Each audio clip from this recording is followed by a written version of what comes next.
There had been more than a few rumblings over recent weeks that Microsoft would be using the Xbox Game Showcase as the stage to announce the next Gears of War game, something that series fans were desperately hoping was true. What with Gears 5 now being 5 years old. And sure enough, Microsoft did announce the next Gears game at the recent event. Though it wasn't Gears 6, the way that pretty much everyone had thought it would be. Instead, the Coalition and Microsoft have unveiled Gears of War E-Day, which is being billed as the series' next mainline entry in spite of technically being a prequel, and yes, it's Gears of War again, not just Gears. Though its announcement trailer was a brief one, it did reveal some key details about the game, which the Coalition revealed even more of in a companion piece that went up on Xbox Wire shortly after the game was officially announced.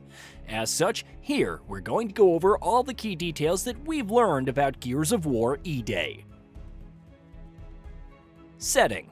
As mentioned, Gears of War E-Day is going to serve as a prequel to the series' mainline entries, and in particular, the original trilogy. As its name suggests, it's going to be set on Emergence Day, which in Gears lore was the day that Emergence holes opened up all over the planet of Sera in Gears of War lore, only for the Locust Horde to come pouring out, overwhelming an ill-prepared planet. The game set 14 years before the events of Gears of War 1, and somewhere between the events of Judgment and Tactics, we'll focus on that devastating incident and how the people of Sera struggle to deal with the surprise threat of the horrifying Locust.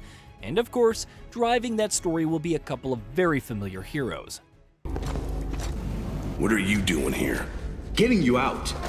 Here, put this on. You'll need it. You could get in a lot of trouble for doing this. Not anymore. Things have changed. We better go. Marcus and Dom. Marcus Phoenix has been the face of the Gears of War franchise for as long as it's been around, though after appearing in Gears 4 and 5 as a non-playable character, albeit a crucial one, demand for him to return as a playable protagonist has only been growing. With Gears of War E-Day, the Coalition is giving fans what they want on that front. A young Marcus Phoenix will once again star as the central playable protagonist, and he will be joined by another pivotal fan-favorite character in the form of Dominic Santiago, who makes his first appearance since 2011's Gears of War 3. Marcus and Dom formed an unshakable bond of brotherhood over the course of the original Gears trilogy, and with E-Day, we're going to see that relationship in its formative years. Origins. Set 14 years before the series' first installment, Gears of War E-Day is unsurprisingly being billed as an origin story in several ways. For starters, we are of course going to see the origins of the war between humanity and the Locust, beginning with Emergence Day. Beyond that, we'll also see the origins of Marcus and Dom's friendship. Interestingly enough, the basis of their friendship heading into the game's story will be Carlos, Dom's brother and Marcus's best friend who died on the field of battle before the game's events.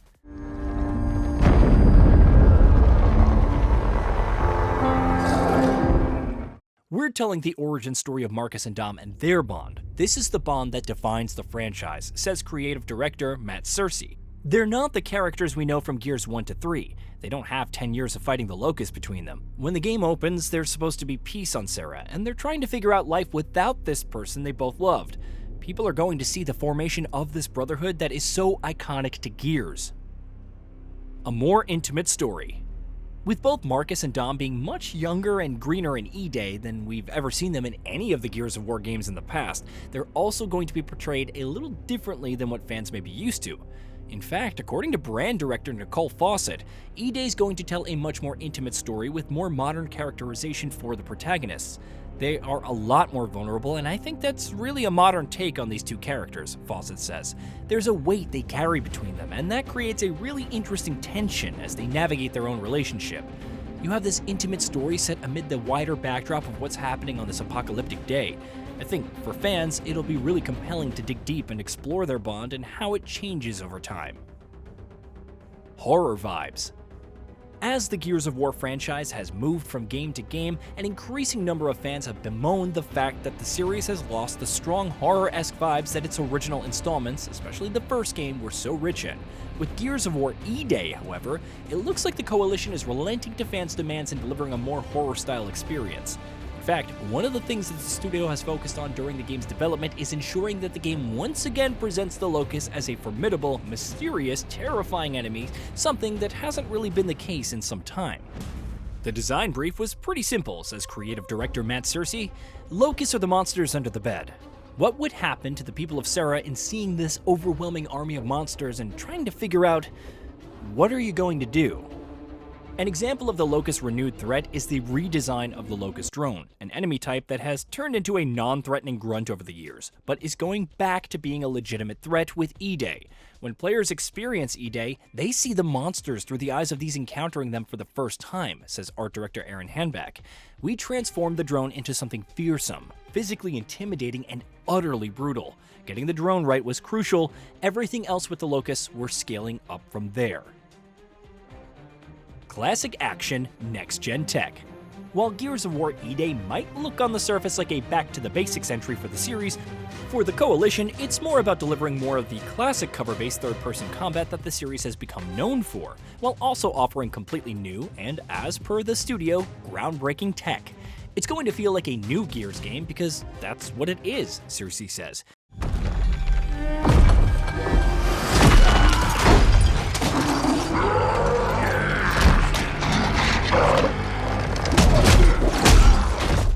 It's us revisiting that tone and the feeling of what makes Gears great, but we're tapping into new techniques, new processes, and new technology that's going to make the gameplay feel better than ever.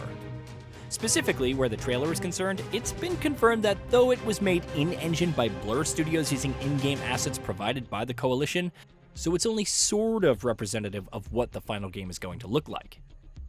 Future of the franchise.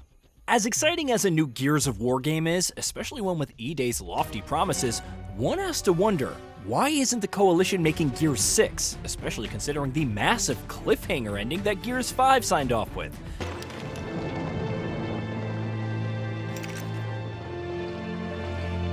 But not if we find her first. The studio says that though it will return to that story at some point, it felt telling the story of E-Day was an opportunity it couldn't pass up. We're super proud about Gears 4 and Gears 5 and the stories that were told, says brand director Nicole Fawcett. We're not retreating from that storyline in any way, but in this moment, we had an opportunity to write our next step, and this one just felt too good to miss. The Coalition is also making its point to emphasize that Gears of War E-Day is not a spin-off and is instead being designed from the ground up as the next big mainline Gears entry, even if it's not a numbered title and doesn't continue the series' ongoing story.